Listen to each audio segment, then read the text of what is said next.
Bismillahirrahmanirrahim. Assalamualaikum warahmatullahi wabarakatuh. Alhamdulillah wassalatu wassalamu ala Rasulillah Sayyidina Muhammadin ibni Abdillah wa ala alihi wa sahbihi wa mawalah, amma ba'd. Mari kita mulai kajian kitab At-Tibyan fi Adabi Hamalatil Quran dengan bacaan Ummul Quran. Mudah-mudahan majelis ilmu ini ditakdir oleh Allah menjadi majelis ilmu yang nafi'an mubarakan fi dini wad dunya wal akhirah, dan mudah-mudahan apa yang kita laksanakan ini senantiasa mendapatkan ridha Allah Subhanahu wa taala. Ala hadhihi niyyah wa ala kulli niyyatin salihah wa ala ma nawainah wa ala ma nawahu as-salafus salih, thumma ila hadratin nabiyil mustafa Muhammadin sallallahu alaihi wasallam wa ila hadrati ikhwanihi minal anbiya'i wal mursalin was sahabati wat tabi'in wal ulama'il 'amilin wal musannifin wa a'immatil mujtahidin wal qurra' wal mufassirin, wa nakhussu khususan ila mu'allif kitab At-Tibyan Muhammad bin Zakaria Yahya bin Syaraf An-Nawawi Asy-Syafi'i, wa ila muassisi hadzal ma'had hadratus Syekh Kirim Ma'sum.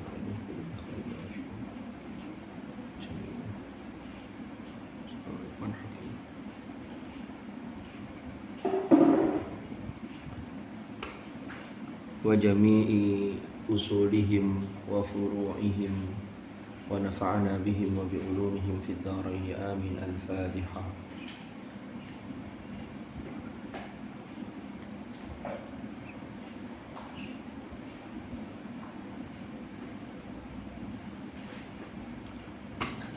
Bismillahirrahmanirrahim. Qala al-muallif rahimahullahu ta'ala wa nafa'ana bihi wa bi ulumihi fid dharain amin.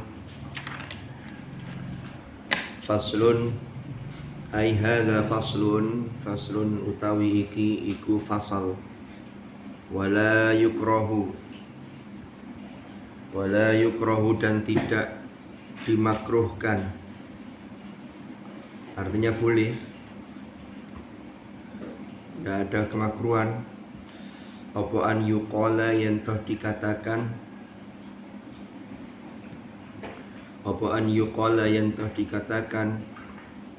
hadhihi qiraatu Abi Amrin, hadhihi utawi ini iku qiraatu Abi Amrin, yaitu qiraatnya Imam Abi Amr, Imam Abu Amr.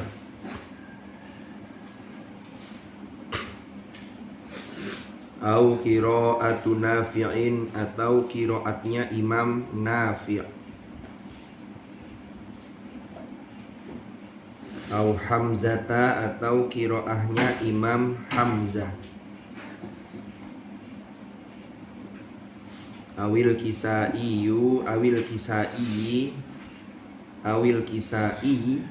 atau qiraatnya Imam Al-Kisai. Berarti kalau ada qiraatul Kisai.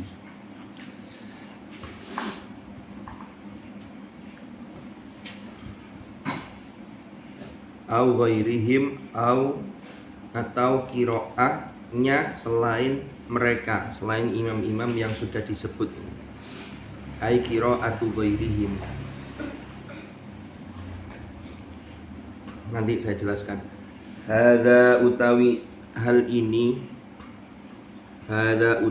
ini huwa ya hadza iku al-mukhtar, yang terpilih,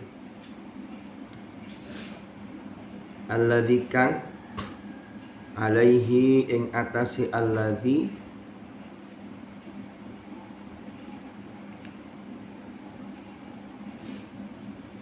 apa amalus salafi wal khalafi, perilaku atau yang dilakukan oleh ulama salaf dan ulama khalaf, min ghairi inkarin, tanpa adanya pengingkaran. Artinya kesepakatan ulama salaf, khalaf juga sama melakukan menyebut ini qiraahnya Abi Amr. Warawa dan meriwayatkan sapa Ibnu Abi Dawud, Imam Ibnu Abi Dawud. Imam Ibnu Abi Dawud menceritakan an Ibrahim an-Nakhai dari Ibrahim an-Nakhai.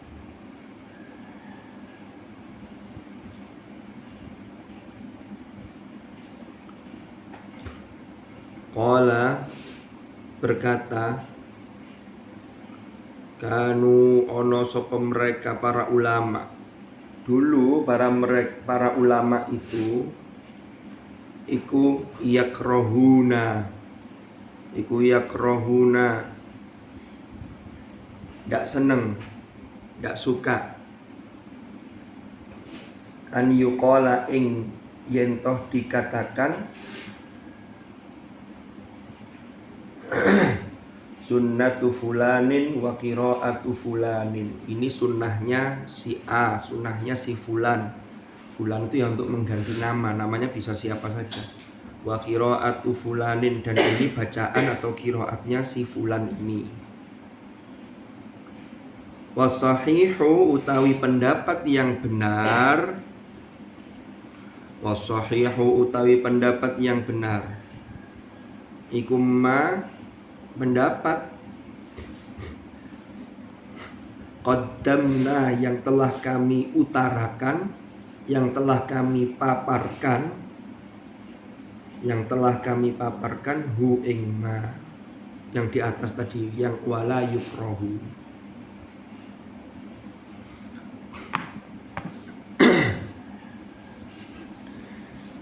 Jadi begini penjelasannya. Imam An-Nawawi itu menjelaskan boleh hukumnya, tidak ada kemakruhan dengan menyebutkan ini qiraatnya Imam Asim. Artinya qiraatnya Imam Asim itu hanya nisbat pada seorang imam, tapi bukan Imam Asim ngarang sendiri bacaannya, enggak. Mungkin di antara panjenengan banyak yang sudah mendengar ada istilah qiraah sab'ah. Qiraah sab'ah itu adalah qiraat yang disandarkan kepada 7 imam qiraat. Semua imam ya itu tidak ngarang sendiri bacaannya, tapi semuanya bersumber dari Rasulullah Sallallahu Alaihi Wasallam. Makanya ada ulama yang menyampaikan, kalau sampean ini menghafal Al-Quran sekarang ini dengan riwayat yang kita baca, kan riwayat yang kita baca itu hanya satu riwayat di antara sekian banyak riwayat. Tepatnya riwayatnya Imam Hafiz, ya, dari qiraatnya Imam Asim. Padahal qiraat atau bacaan Al-Quran yang sudah diakui secara ijma', secara konsensus ulama, dinyatakan sebagai qiraat itu adalah qiraat Qur'aniyah, berarti bacaan Al-Quran. Itu ada 10 imam. Jadi dari 7, lalu pada abad ke-8 dilakukan penelitian lagi oleh Ibnul Jazari, maka menjadi 10 qiraat. Yang 10 qiraat itu masing-masing ada perawinya. Yang setiap rawi imamnya sama. Itu kadang terdapat perbedaan bacaan. Contoh, bacaan kita ini kan qiraatnya Imam Asim. Itu muridnya banyak, tapi diambil 2 perawi yang paling top, namanya Hafiz sama Syu'bah. Ini kalau yang belum pernah dengar enggak apa-apa. Yang penting pernah dengar. Nanti suatu ketika sampean akan mendengar lagi penjelasan tentang ini, itu kadang-kadang baru connect. Oh, ternyata dulu tuh maksudnya ini. Enggak apa-apa. Jadi yang penting dengarkan dulu. Lah antara Hafiz dengan Syu'bah, padahal gurunya sama, itu punya perbedaan riwayat karena gurunya mengajarkan dengan riwayat yang berbeda. Jadi kalau ada orang yang hafal Quran riwayat Hafiz an Asim, ini kalau di MT bahasanya wisuda hafid qiraah masyhuro. Kenapa? Karena Hafiz an Asim itu bacaan yang paling banyak digunakan di dunia Islam. Kalau muncul pertanyaan kenapa kok bisa begitu, baca bukunya Kiai Ahsin Sakho Muhammad, ada penjelasan itu. Jadi banyak faktor, termasuk salah satu yang mendukung murattal yang pertama kali direkam oleh Syekh Mahmud Khalil Al-Qusari orang Mesir, itu riwayat Hafiz an Asim, termasuk tulisan. Nah ini nanti lama kalau bicara itu. Nah kalau orang hafal Hafiz an Asim, riwayat Hafiz dari qiraat Imam Asim, itu sebenarnya ya dia baru menghafal Al-Quran itu 1/20. Kenapa? Karena dari 20 imam itu punya 2 perawi masing-masing. Sebenarnya banyak muridnya, tapi yang diambil oleh para imam, termasuk yang menentukan Imam Ibnu Mujahid dan Imam Ibnul Jazari, itu satu imam riwayat, satu imam qiraat diambil 2 perawi. Berarti bacaan sampean yang Hafiz an Asim itu baru Quran 1/20. Karena ada 20 rawi. Paham gak ini maksudnya? Singkat cerita begini. Mungkin pertanyaan mendasarnya, kenapa ya kok perbedaan bacaan itu ada? Lah salah satunya adalah untuk memberikan kemudahan. Jadi dulu ceritanya, itu ada hadis sahih dalam kitab Sahih Al-Bukhari. Rasulullah itu dawuh, aqra'ani Jibrilu ala harfin farraja'tuhu falam azal astaziduhu wa yaziduni hatta intaha ila sab'ati ahruf. Ini ada salah satu hadis begitu. Jibril itu membacakan kepadaku Al-Quran itu dengan 1 harf. Tapi saya selalu dan senantiasa minta kepada Jibril untuk nambah. Kenapa? Karena orang Arab itu tradisi berbahasa mereka itu macam-macam. Ada yang kalau ngomong itu suatu kabilah itu senengannya pakai imalah. Pakai imalah. Musa dibaca Musi. Ada kabilah yang lain itu pakai tashil hamzi. Mentashilkan hamzah. Jadi kalau ada 2 hamzah, hamzah yang kedua itu tidak dibaca secara jelas tapi rodok dientengkan. Maka ada bacaan termasuk jamiyun anzartahum. Ada yang kalau ada 2 hamzah itu bacanya anzartahum. Anta fa'alta, anta fa'alta. Ada yang anta. Berarti kalau dipanjangkan itu ada 2 hamzah. Wah ini kabilahnya macam-macam. Akhirnya untuk memudahkan, jadi Rasulullah itu salah satu kemukjizatan Al-Quran, ketika Rasulullah membacakan Quran kepada sahabat, maka sahabat A dengan B itu boleh jadi ada perbedaan bacaan, padahal sama sumbernya dari Rasulullah. Salah satu hikmahnya adalah untuk memberikan kemudahan dalam sisi membaca Al-Quran. Pernah suatu ketika masih ada Rasulullah, itu sahabat Umar ibnul Khattab itu sholat jamaah diimami oleh sahabat Hisham. Di hadis itu riwayatnya membaca surah Al-Furqan. Cuman saya belum ketemu itu ayat berapa. Tiba-tiba bacaan yang dibaca oleh imamnya ini, sahabat Hisham ini, tidak sama dengan bacaan Quran yang diterima oleh Umar ibnul Khattab. Umar tidak tahu, dikira ini orang ngarang bacaannya ini. Setelah sholat ditariklah bajunya Hisham itu. Dalam bahasa hadis sampai-sampai kancingnya yang atas ini mau lepas, tarik. Ditanya sama Umar, sama ini belajar ngaji ke siapa? Loh saya dari Rasulullah. Loh kok gitu bacaannya? Loh emang gimana? Bacaan saya kok gini? Saya juga belajar kepada Rasulullah. Saya belajar dari Rasulullah. Karena masih ada Rasulullah, akhirnya dua-duanya menghadap kepada Nabi. Suruh baca, si sahabat Hisham, terus sahabat Umar juga disuruh baca oleh Rasulullah. Setelah keduanya baca, apa kata Rasulullah? Wa kadzalika unzilal Qur'an. Atau di matan hadis yang lain ada wa kadzalika unzilat. Ya begitu itu Al-Qur'an diturunkan. Nah, Hadis tentang sab'ati ahruf itu banyak jumlahnya. Tinggal kemudian para ulama ada perbedaan pendapat dalam memahami apa sih yang dimaksud 7 harf. Jangan sampai kalian memahami 7 harf itu adalah qiraat sab'ah. Bukan. Karena setelah itu kan Quran itu diriwayatkan dari generasi ke generasi. Rasulullah mengajarkan para sahabat. Ya kan? Para sahabat itu mengajarkan ke generasi berikutnya, yaitu generasi tabi'in. Akhirnya pada masa Utsman ibnu Affan, ini qiraat ini tersebar banyak sekali. Tulisan Al-Quran pada masa Abu Bakar As-Siddiq itu yang resmi itu hanya satu menjadi dokumen negara. Yang lain itu salinan yang tidak resmi. Jadi ada sahabat nulis mushaf sendiri. Lalu ada yang menambahkan di situ penjelasan.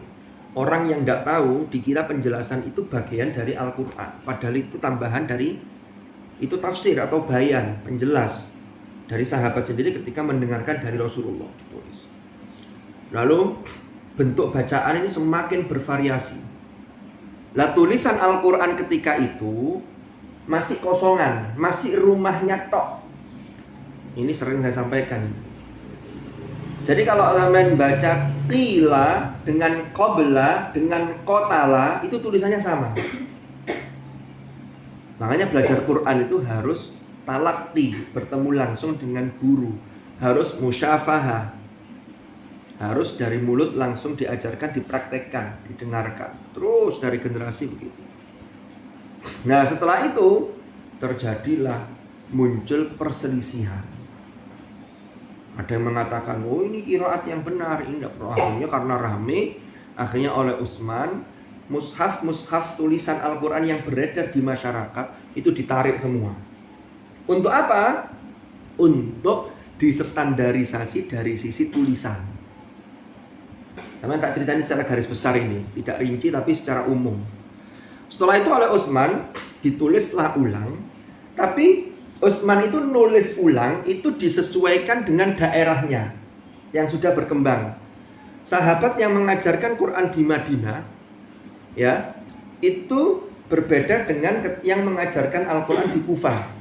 Contoh perbedaannya. Di juz 4 ada ayat wasari'u ila maghfiratin mir rabbikum wa jannah. Al-ayat, ya kan? Ternyata Imam Nafi itu Madinah. Ternyata di Madinah itu bacanya wawunya tidak ada, tapi bacaannya sari'u. Tidak pakai wawu. Ada bacaan fatalaqqa adamu mir rabbih kalimatin nabatun. Kalimatin fataba alaihi. Tapi ada qiraat yang membaca fatalaqqa adama mir rabbih kalimatun fataba alaihi. Nah, akhirnya itu ketika itu kalau antara yang fatalaqqa adama dengan adamu, kalimatun dengan kalimatin itu tidak ada perbedaannya karena ketika itu tidak ada titik, tidak ada harokat. Paham? Akhirnya oleh Utsman ini setelah disalin mushaf yang untuk bacaan qiraatnya orang-orang Madinah, dikirimlah mushaf itu ke Madinah, dikawal dengan seorang qori pendamping yang sudah diakui. Ya, yang di Mekah juga begitu. Nah ini ada di 5 wakilat 7 kota-kota besar Islam ketika itu. Yang di Kufah itu diberi qori pendamping namanya Abu Abdurrahman As-Sulami. Abu Abdurrahman As-Sulami itu generasi tabi'in, belajarnya ke sahabat. Nah Abu Abdurrahman As-Sulami walaupun sama-sama di Kufah itu membawa riwayat qiraat, bawa qiraat dari sahabat itu tidak hanya satu versi. Nah ini rotok mikir, nggak apa-apa. Tidak hanya satu versi. Abu Abdurrahman As-Sulami ke Kufah itu membawa beberapa versi. Sehingga Abu Abdurrahman As-Sulami ketika mengajarkan ke muridnya, berarti generasi tabi'in, kan generasi sahabat, tabi'in, terus tabi'in. Tabi'in itu ketemu tabi'in tapi tidak sempat ketemu dengan sahabat. Kalau masih ketemu sahabat maka namanya tabi'in. Tinggal nanti tabi'in itu pembagiannya, ada tabi'in yang senior, ada tabi'in yang junior, menangi dulu. Tapi belajar juga ke sahabat. Nah, di Kufah itu ada imam namanya, ada orang namanya Asim, ada orang namanya Hamzah, ada orang namanya Ali Al-Kisai. Antara Hamzah dengan Asim itu berbeda bacaannya. Contoh, fatabayyanu, Imam Asim membaca begitu. Kalau Hamzah fatathabatu, tulisannya sama. Surat Al-Hujurat itu loh. Ya ayyuhalladzina amanu in ja'akum fasiqum binaba'in fatabayyanu, qiraatnya Asim, fatathabatu qiraatnya Imam Hamzah. Lah qiraat kenapa kok disandarkan kepada imam-imam? Itu baru pada abad keempat Hijriah. Jadi setelah yang dilakukan oleh Utsman ibnu Affan dari sisi standarisasi tulisan, ini ternyata qiraat ini semakin berkembang dan tidak ada pakemnya. Sebenarnya sudah ada imam-imam sebelum abad keempat Hijriah itu menulis ini, riwayat ini dan seterusnya. Tapi baru kemudian diklasifikasikan oleh seorang ulama yang juga sebagai seorang pejabat ketika itu jadilah 7 imam qiraat. Nah 7 imam qiraat inilah yang kemudian dikenal dengan qiraat sab'ah. Jadi kalau disebut qiraat sab'ah itu apanya yang sab'ah, apanya yang 7, apakah bacaannya? Bukan. Yang 7 itu imam qiraatnya. Ada yang dibuang di situ, qiraatul qurra as-sab'ah. Bacaan imam qiraat yang 7 jumlahnya. Jadi jangan dianggap oh ini 7, enggak, 7 itu imamnya. Siapa yang ditetapkan oleh Ibnu Mujahid? Yaitu orang-orang yang memang betul-betul kompeten. Itu sudah dilakukan penelitian yang luar biasa oleh Imam Ibnu Mujahid. Sehingga Ibnu Mujahid itu menetapkan 3 syarat agar qiraat itu bisa dinyatakan sebagai shahihah dan makbulah. Qiraat yang benar dan bisa diterima. Yang pertama apa? Yang pertama adalah sanadnya sambung dan diriwayatkan secara mutawatir. Sanadnya itu sambung sampai Rasulullah. Periwayatannya itu mutawatir. Tahu mutawatir? Apa itu? Diriwayatkan oleh banyak orang dan tidak mungkin bersepakat untuk bohong. Itu dalam setiap tobaqoh, dalam setiap tingkatan. Lalu yang kedua, harus sesuai dengan kaidah bahasa Arab. Kenapa? Karena kaidah bahasa Arab itu sudah ditetapkan itu pada tahun sebelumnya, termasuk pada abad kedua Hijriah. Lah penetapan kaidah bahasa Arab itu berdasarkan sumber yang pertama itu berdasarkan qiraat Al-Qur'an. Contoh, kalian kan belajar nahwu toh? Fa'il itu marfu. Kalau isim mufrad marfu'nya menggunakan apa? Tanda rofa'nya dhamma. Kan begitu? Kok ono bacaan wajaa fir'auni, maka ini berarti menyalahi kaidah bahasa Arab. Kenapa? Karena kaidahnya fa'il itu tidak ada yang majrur. Paham ya? 3, sesuai dengan Rosem Utsmani atau salah satu dari salinan mushaf. Karena salinan mushaf tadi itu salinannya tidak sama. 3 syarat inilah yang kemudian oleh Ibnu Mujahid ditulis dalam kitab yang judulnya As-Sab'ah. Ditetapkanlah 7 imam qiraat. Siapa 7 imam qiraat itu? Yang pertama ada namanya Imam Ibnu Katsir Al-Makki. Itu tinggalnya di Makkah. Lalu ada Imam Nafi' Al-Madani, tinggalnya di Madinah. Lalu ada Imam Abu Amr, ini tadi yang dicontohkan, hadhihi qiraatu Abi Amr. Imam Abu Amr tinggalnya di mana? Di mana?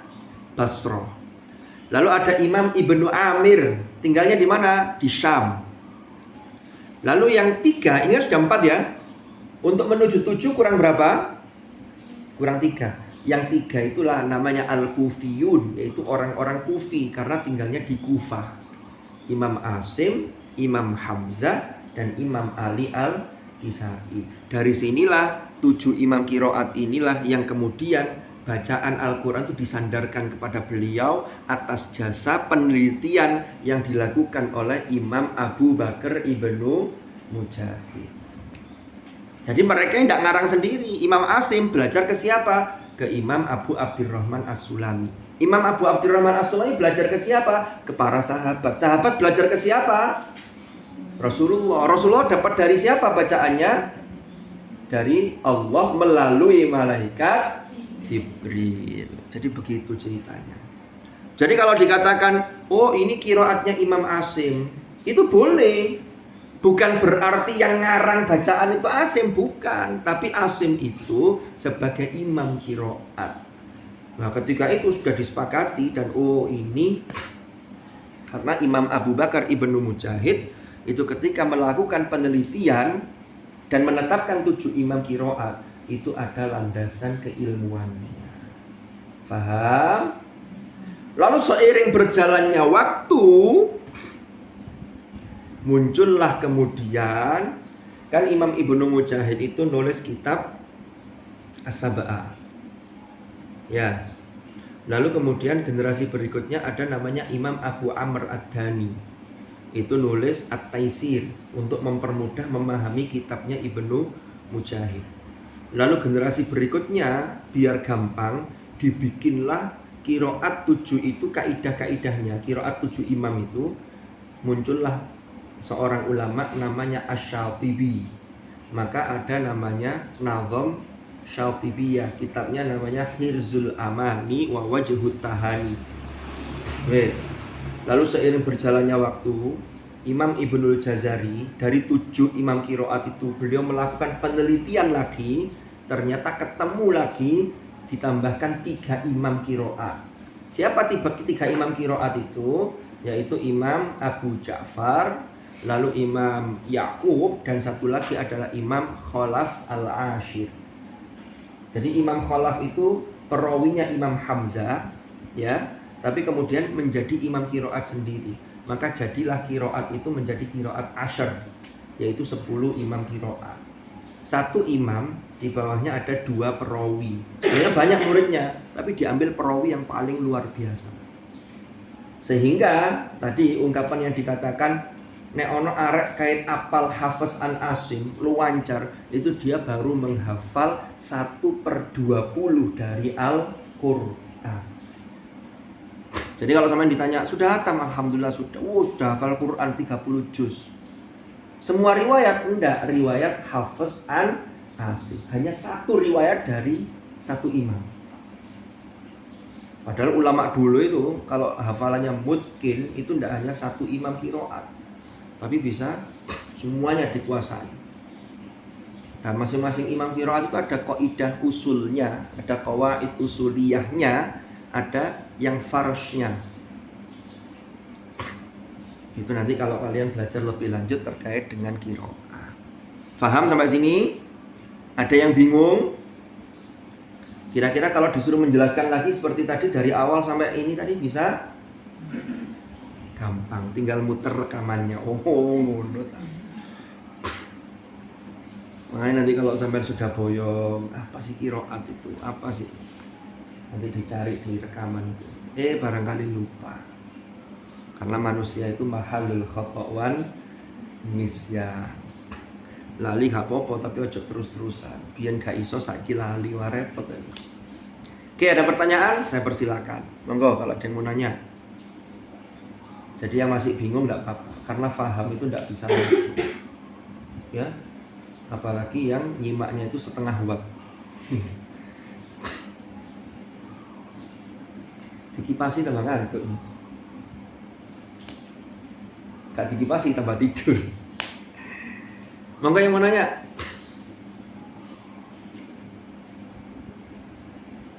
Itu tangannya kok sampai ada lukisannya, itu gimana ceritanya? Hah? Tadi mulai ngaji hari ini atau sudah berhari-hari gitu? Mulai hari ini tadi.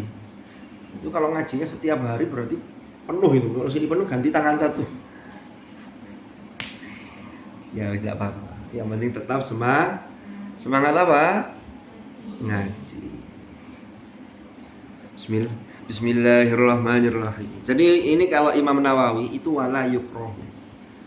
Lah kok muncul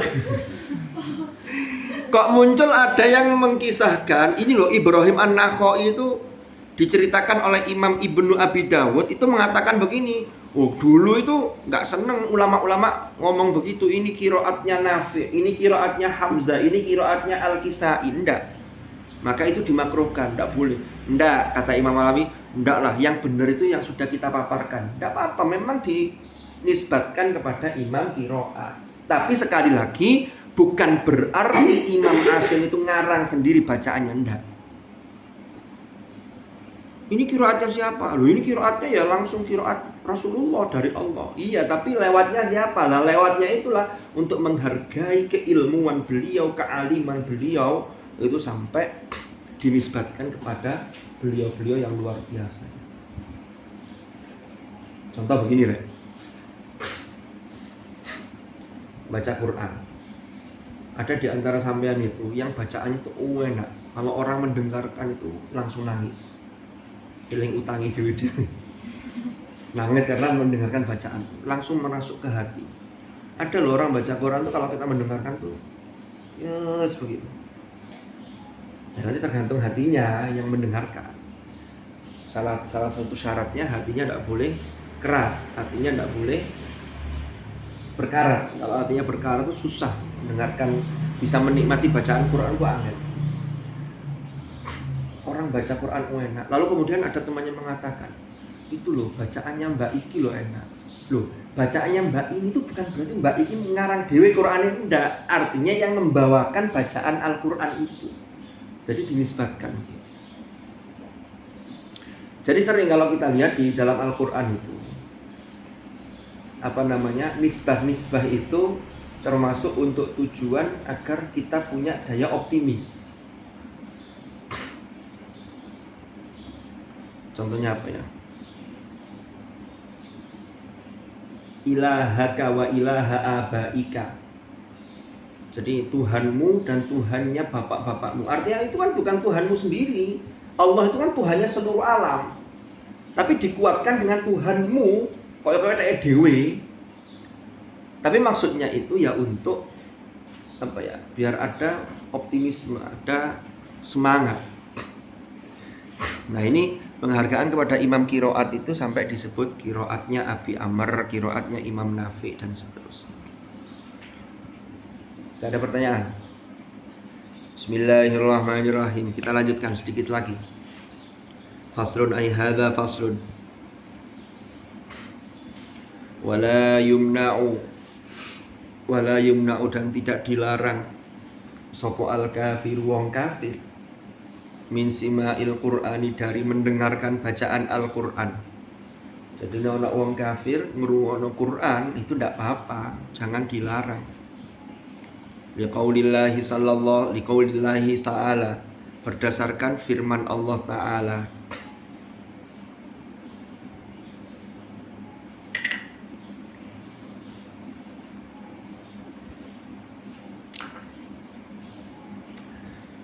Rupane qaul wa in ahadum minal musyrikin astajaraka fa'ajirhu hatta yasma'a kalam Allah.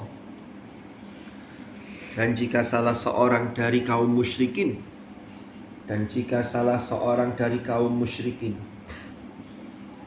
istajara meminta perlindungan sopo ahad. Istajara meminta perlindungan, minta suaka.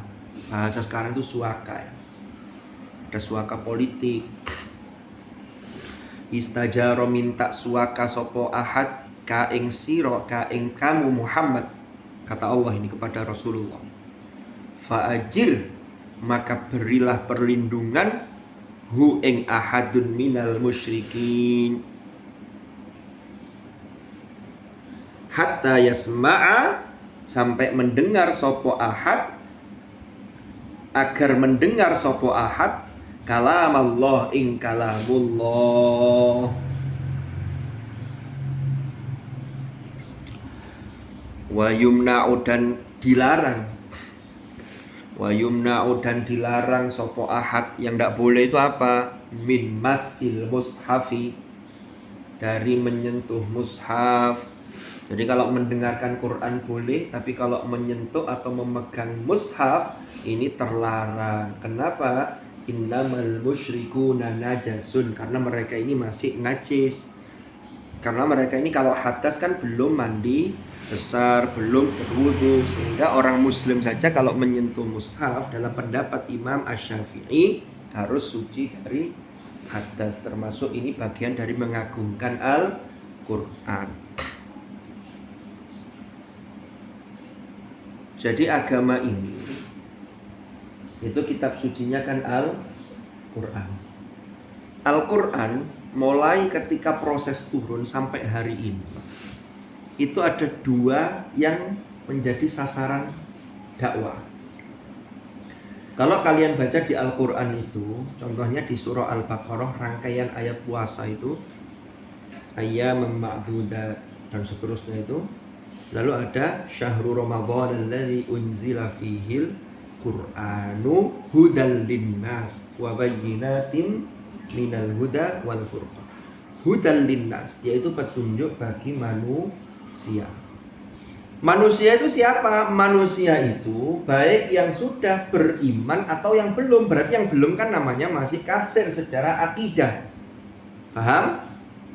Nah, yang kafir secara akidah, yang belum masuk Islam, inilah mereka kemudian disebut dengan ummatud dakwah, yaitu umat yang menjadi sasaran ajakan, diajak untuk masuk Islam. Quran diperdengarkan kepada mereka itu boleh, dengan harapan mereka mendengarkan Quran lalu mendapatkan hidayah, diharapkan masuk Islam. Contohnya seperti siapa? Umar ibnul Khattab. Rasulullah itu dulu ketika pada masa periode Makkah, itu kan permusuhan orang-orang kafir itu luar biasa. Termasuk permusuhan dari Amr bin Hisham atau yang disebut dengan Abu Jahal, dan permusuhan dari Umar ibnul Khattab. Rasulullah itu sering doa begini, Allahumma ya Allah, Allahumma a'izzal islama bi ahadil umarain. Ya Allah, muliakanlah agama Islam ini dengan salah satu dari dua Amr, dua Umar. Karena permusuhannya ini dua ini tokoh. Jadi Islam ini mudah-mudahan bisa terangkat, bisa mulia itu dengan masuk Islamnya salah satu dari dua Umar. Kalau tidak Umar bin Khattab, ya Amr bin Hisham. Ternyata Allah mengabulkan yang Umar ibnul Khattab. Sudah tahu kan sejarahnya Umar masuk Islam? Adiknya Umar dapat kabar bahwa adiknya yang perempuan sudah lebih dulu mengikuti agama Nabi Muhammad. Marah Umar. Akhirnya bergegaslah Umar itu ke rumah adiknya.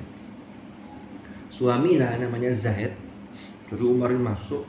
Sebelum masuk itu dia mendengar di dalam rumah itu adiknya ini sedang membaca Toha ma anzalna alaikal qur'ana litashqa illa tazkiratan liman yakhsha. Di film Omar itu kan ada. Masuk, ditamparlah adiknya sampai berdarah. Mimisan ya. Mimisan itu apa ya? Keluar darah dari hidung. Akhirnya Umar tanya, apa yang kau baca tadi? Mana? Umar ingin lihat salinan suhuf, salinan lembaran yang ada tulisannya tadi. Disembunyikanlah karena adiknya khawatir ini nanti malah tidak dihormati tulisan mushaf ini tulisan. Waktu itu mushaf belum jadi utuh ya. Karena proses turunnya kan masih belum sempurna Qur'annya. Kan baru sempurna baru di Madinah. Ayat terakhir yang turun apa ya? Kalau yang alia sudah belajar ilmu tafsir, apa ayatnya? Wattaqu yawman turja'una fihi ila Allah thumma tuwaffa kullu nafsin ma kasabat wa hum la yuzlamun. Itu di surah apa? Al-Baqarah kan. Setelah itu ya ayyuhalladzina amanu idza tadayantum, itu yang satu ayat full, satu halaman. Oke, saya lanjutkan. Wah, akhirnya karena Umar ini memaksa, diambillah tulisan itu kemudian dibaca oleh Umar. Jadi Umar setelah mendengar tadi, dia penasaran apa sih bacaan ini. Ternyata disitulah kemudian setelah mendengar bacaan Quran itu, Toha, Umar ini hatinya luluh. Hidayah masuk ke dalam hati Umar yang sebelumnya ini Umar sangat keras sekali. Disitulah kemudian Umar bertanya, di manakah Muhammad? Akhirnya Umar menemui Rasulullah untuk menyatakan keislaman, ya, masuk Islam. Rasulullah bersyukur setelah Islam ini, setelah Umar masuk Islam, posisi Islam itu lebih kuat. Dan Umar itu orang yang berani mengumumkan keislamannya kepada orang-orang Quraisy ketika itu. Jadi dia betul-betul ya berani. Abdullah bin Mas'ud aja, perawakannya kecil, itu pernah suatu ketika membaca Quran itu dengan suara keras di sekitar Ka'bah. Akhirnya dipukuli sama orang Quraisy sampai babak belur. Waktu itu padahal dakwah masih belum secara terang-terangan, mencoba memberanikan diri. Kalau Umar, itu langsung menyatakan secara terang-terangan. Tidak ada yang berani orang-orang, karena Umar terkenal sangat tegas, berani. Nah, ini salah satu bukti bahwa bacaan Quran itu tidak hanya spesial, tidak hanya spesifik untuk orang yang sudah Islam. Jadi boleh. Paham sampai sini? Itulah yang namanya ummatul apa tadi? Ummatul dakwah. Kalau sudah masuk Islam, maka nanti kategorinya namanya ummatul ijabah. Kayak sampean ini ya, kan sudah Islam semua. Karena orang tuanya Islam, kita bersyukur. Jadi secara keturunan tinggal mengupgrade keimanan dan ketakwaan kita. Nah, itu nanti kategorinya namanya ummatul istijabah. Bagaimana responnya? Lah, respon itulah yang nanti ada 3 kategori. Ada yang namanya faminhum zalimun li nafsi wa minhum muqtasid, dan yang paling tinggi wa minhum sabiqum bil khairati biiznillah. Itu namanya ummatul ijabah. Lanjut, wahal yajuzu, dan apakah boleh? Wahal yajuzu, dan apakah boleh apa ta'limuhu, mengajarkan Al-Qur'an, mengajarkan kepada orang kafir Al-Qur'ana ing Al-Qur'an. Wahal yajuzu ta'limuhu Al-Qur'ana, apakah boleh mengajarkan kepada orang kafir Al-Qur'an? Apakah boleh mengajarkan Al-Qur'an kepada orang kafir? Qala ashabuna, menurut pendapat para ulama Syafi'iyah, jadi ulama yang bermadhab Syafi'i, katanya begini, ingkana yentoh ono sopo kafir, kalau orang kafir itu layurja, tidak bisa diharapkan opo islamuhu, Islamnya orang kafir itu. Jadi kalau ada wong kafir tapi kayaknya wis angel wis, ini kayak pesimis begitu ya, tidak bisa diharapkan keislamannya, maka lam yajuz, tidak boleh apa ta'limuhu, mengajarkannya kepada orang kafir, yaitu mengajarkan Al-Qur'an. Wa in rujiya, dan jika diharapkan, artinya bisa diharapkan.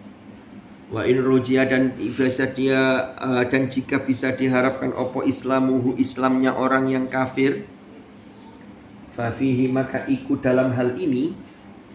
Wa in rujiya, dan jika diharapkan, artinya bisa diharapkan opo islamuhu, Islamnya orang yang kafir tadi itu, fa fihi, maka ikut di dalam hal ini wajhani, utawi 2 pendapat.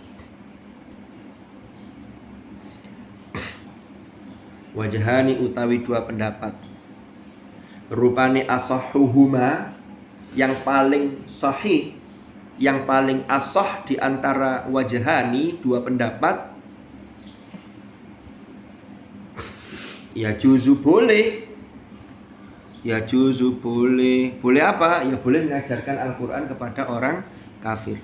Rojaan dengan harapan, li islamihi, terhadap masuk Islamnya orang kafir. Rojaan dengan harapan li islamihi, terhadap masuk Islamnya orang kafir. kafir. Wathani utawi yang kedua, la yajuzu oleh tidak boleh. La yajuzu tidak boleh tetap tidak boleh mengajarkan Al-Qur'an. Kalau saya lebih memilih ya boleh membacakan, mengajarkan dengan harapan tadi kita tuh kan tidak tahu hidayah itu kapan masuknya ke seseorang. Pokoknya tetap sampaikan kebenaran itu, Al-Qur'an itu.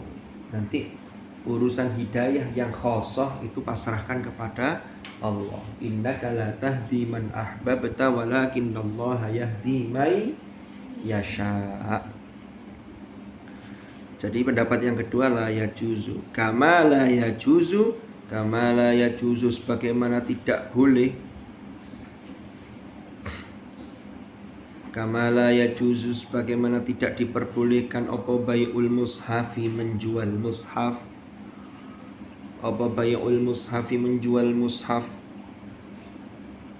minhu bagi orang kafir. Jadi orang kafir itu atau minhu terhadap orang kafir. Jadi kalau ada mushaf dijual ke orang kafir itu juga tidak boleh. Wa in rujiya islamuhu walaupun diharapkan masuk Islamnya.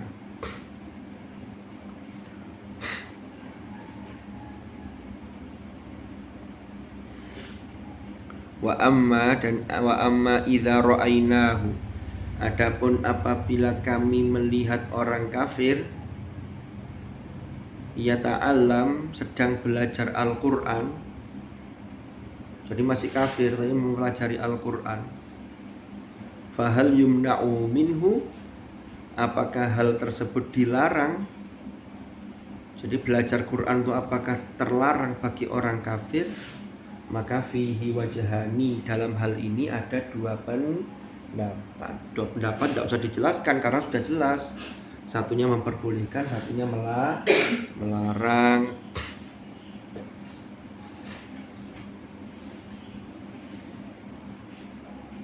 Sekarang itu masih banyak orang yang mempelajari Al-Qur'an, mulai dari belajar membacanya sampai mempelajari isi kandungannya. Orang-orang yang non-muslim. Kalau orang non-muslim belajar Al-Qur'an, belajar Islam, namanya apa? Orang-orang orientalis. Jadi banyak orientalis itu yang mempelajari Islam, mempelajari Al-Qur'an. Ada yang sampai meninggal tidak masuk Islam, tapi banyak yang setelah mereka mempelajari Al-Qur'an karena takjub dengan Al-Qur'an dan hidayah masuk ke dalam hati mereka, kemudian mereka masuk Islam. Itu ada banyak orientalis begitu. Tapi yang sampai meninggal tidak masuk Islam juga ada. Padahal nulis buku tentang keindahan Al-Qur'an.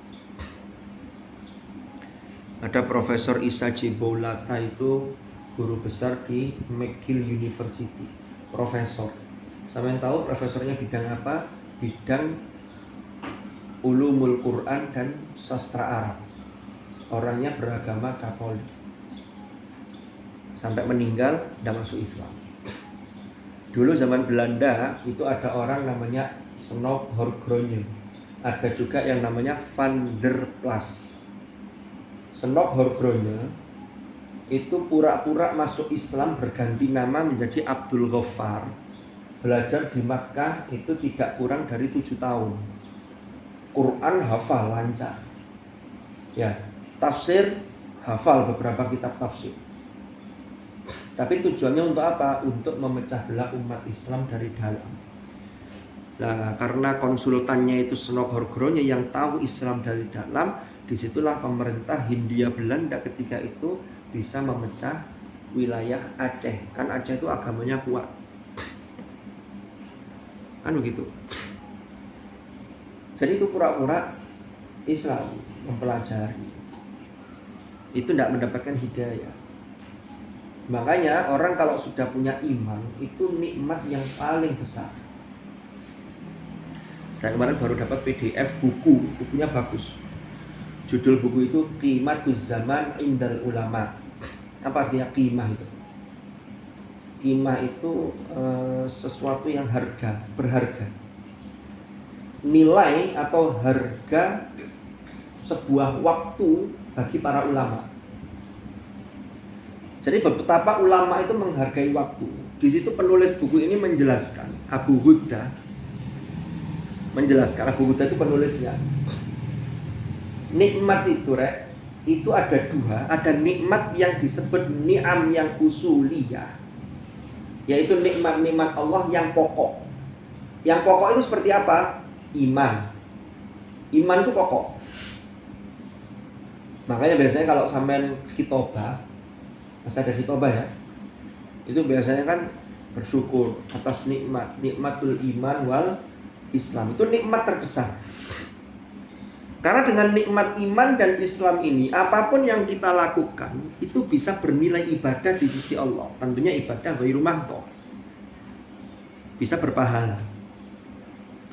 Lalu nikmat yang termasuk pokok yang kedua itu adalah nikmat sihah wal afiyah, sehat. Lalu nikmat ilmu. Lalu nikmat yang sifatnya furu'iyah, yang cabang, itu lebih banyak lagi. Kita tidak punya musuh, itu nikmat. Karena orang itu kalau banyak musuhnya, ada rasa dendam dan seterusnya, ini hidupnya tidak tenang. Ngurusi wong liyo aja kadang-kadang. Kak mari-mari. Sudahlah. Yang penting kita mengingatkan, tidak mau ya sudah. Tapi tetap kita harus punya sense of punya kepedulian untuk ngajak orang menjadi baik.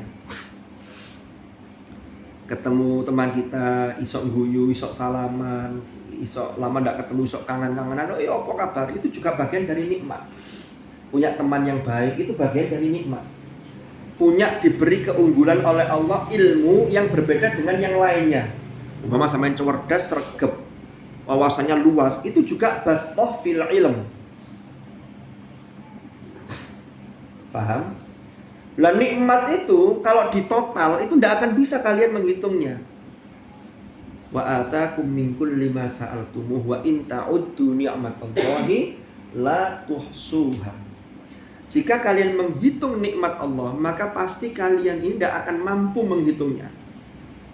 Kita ini tidak minta sama Allah, sudah dikasih. Soalnya punya organ yang lengkap. Coba kalau diberi sakit, itu betul-betul terasa nikmatnya sehat. Tapi nek sehat seringkali lupa.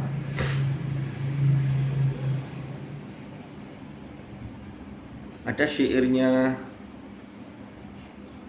Al-Hubairah, siapa namanya itu? Seorang perdana menteri zamannya Khalifah Al-Muqtafi Billah. Kata beliau begini, wal waqtu anfasu ma unita bihifdhihi la araka ashala ashala ma tadhi'u atau apa itu.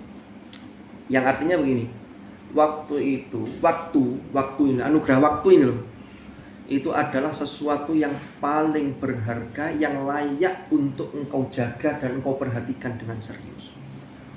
Kata beliau, tapi aku melihat ternyata waktu itu menjadi sesuatu yang paling mudah engkau sia-siakan. Padahal waktu itu tidak akan pernah bisa kembali. Itu saking pentingnya waktu. Berarti waktu itu adalah bagian dari nikmat Allah. Makanya saya kemarin angen-angen ayat wa in ta'uddu nikmatallah, lalu dilanjutkan dengan la tuhsuha. Itu pertama, kalau kita hitung secara kuantitas tidak akan pernah bisa kita. Tapi di situ ada pesan secara implisit, pesan tersirat. Nah, terus ngitung nikmat Allah yang segitu banyaknya, maka penghitungan itu tidak hanya secara kuantitas, tapi sampean harus menghitung secara kualitas. 24 jam sampean diberi. Sampai kapan sih kita ini diberi kesempatan untuk menghirup oksigen di dunia ini? Tidak ada yang tahu.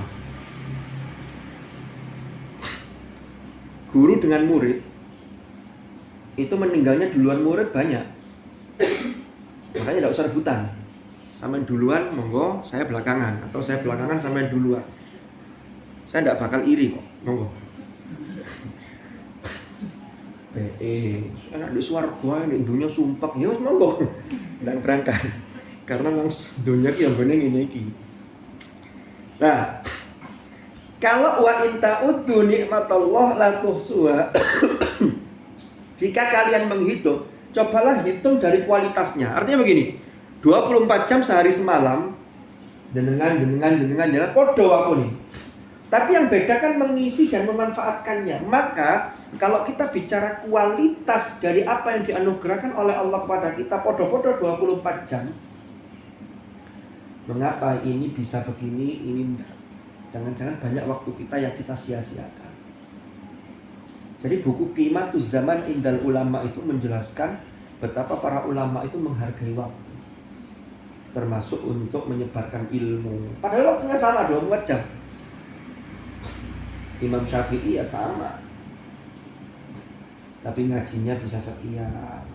Nah kita ini kalau baca-baca begitu kan termotivasi, iyo aku lapoai kan gitu. Nah ini penting untuk menyadarkan diri kita sehingga kita tidak sampai menyia-nyiakan waktu. Ada pertanyaan sampai sini? Oke, monggo. Qiraat katanya apa? Ada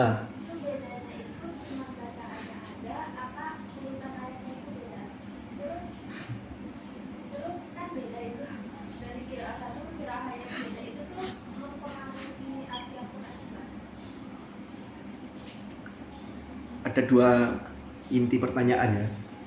Yang pertama, apakah perbedaannya dari sisi urutan juga termasuk? Enggak. Kalau urutan itu tauqifi. Jadi kalau urutan ayat dan urutan surat itu sama semua. Tidak ada yang bacaan Fatihahnya di tengah-tengah, tidak ada. Ada qiraat yang Al-Baqarahnya di belakang, An-Nasnya di depan, tidak ada. Jadi kalau urutan semua sama. Yang berbeda itu hanya dari sisi bacaan. Bisa bentuknya sirotnya. Ada yang fi'il madhi, satunya mabni majhul, ada yang mabni maklum. Lalu ada takdim takhirnya. Ini didahulukan, ini diakhirkan. Fayak tuluna wa yuqtalun, ada yang qiraat fayuqtaluna wa yaqtulun. Itu. Lalu ada yang berubah fi'ilnya. Fatathabatu, ada qiraat fatabayyanu. Tapi dulu saya skripsi S1 itu meneliti tentang qiraat, tapi hanya saya batasi satu surat.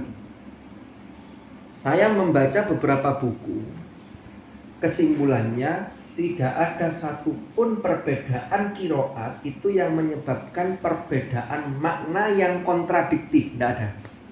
Yang ada itu saling melengkapi, termasuk untuk memperkaya penafsiran.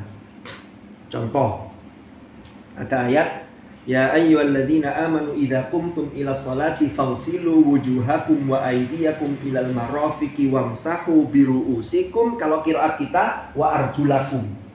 Ada qiraat imam yang lain yang bukan wa arjulakum. I'rabnya bukan fathah tapi wa arjulikum. Apa bedanya? Nah, ini konsekuensinya beda dalam sisi hukum. Kalau wa arjulakum itu berarti atofnya ke fagsilu wujuhakum. Basuhlah wajah kalian. Seret ai fagsilu arjulakum. Tapi kalau wa arjulikum maka atofnya wamsahu biruusikum wa arjulikum. Apa bedanya ghosala dengan masaha? Kalau masaha yamsahu itu hanya mengusap, tapi kalau ghosala yamsilu itu membasuh. Kalau membasuh itu lebih kuat dibanding sekedar mengusap. Jadi kalau sama wudu, fagsilu wujuhakum wa aydiyakum, itu harus ada ilsok, digosok begini. Kaki juga begitu. Kalau tidak bisa pakai tangan ya pakai kaki sendiri, digosok-gosok sambil disiram air. Tapi kalau wamsahu biruusikum itu cukup diusap, tidak usah sampai gini-gini, beda. Nah itu konsekuensinya. Jadi kesimpulannya pertama tadi, tidak ada perbedaan dalam sisi urutan. Ya, semuanya sama urutannya. Yang berbeda tadi itu. Yang kedua, tidak ada yang kontradiktif. Walaupun berbeda sisi mufradatnya, tapi ternyata saling melengkapi. Contohnya fatabayyanu fatatabatu. Tabayyun itu meminta penjelasan. Tasabbut itu meminta penetapan. Coba sih ini bener tak ini berita ini. Nah itu kan saling melengkapi. Itu. Yang lain? Jadi ini membuka wacana kita bahwa qiraat itu tidak hanya satu varian, tidak hanya satu versi. Makanya sampai nanti akan menemukan bacaan walam yakul lahu kufuwan ahad. Walam yakul lahu kuf'an ahad. Walam yakul lahu kuf'an ahad. Ada ini. Ihdinas siratal mustaqim. Ihdinas sirat. Ar-Rahmanir Rahim. Maliki yaumiddin. Riwayat As-Susi. Ya kan? Baru wa yuqimunas sholata. As-shalah. Ada ra itu yang bacaannya tafkhim. Bukan wabil akhirati tapi wabil akhiratihum, wabil akhirati. Silakan belajar lebih lanjut, tapi selesaikan dulu yang riwayat Hafiz an Asim. Jadi kalau sudah selesai Hafiz an Asim baru belajar qiraat imam yang lain. Jadi jangan bangga dulu sudah hatam 30 juz karena kita baru 1/20 dari Al-Qur'an. Masih banyak kan? Saya juga belum. Jadi kalau yang sudah selesai Hafiz an Asim itu fadhol, itu harus disyukuri, dijaga. Tinggal melanjutkan ke yang lain. Semoga manfaat, semoga barokah. Ini walaupun masih 4:30 saya tetap akhiri. Ternyata kalau waktu itu tidak bisa dihentikan, tapi kalau jam bisa. Tapi berhentinya jam itu bukan berarti berhentinya waktu. Ini harus dibedakan. Semoga manfaat, semoga barokah. Al-Fatihah.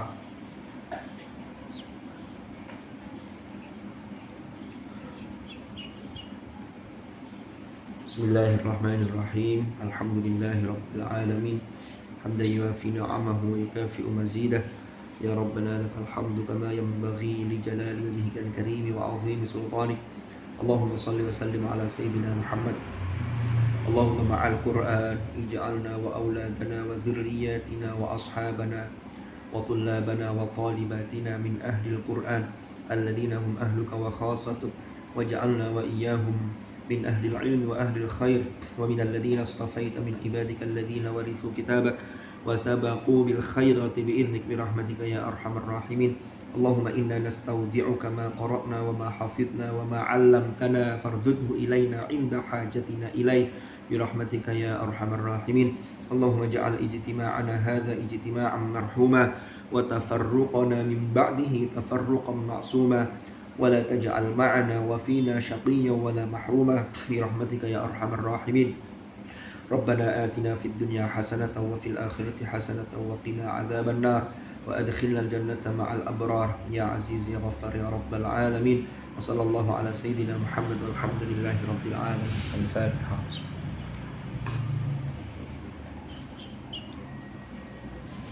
اللهم ارحمنا بالقرآن واجعل لنا إماما ونورا ورحمة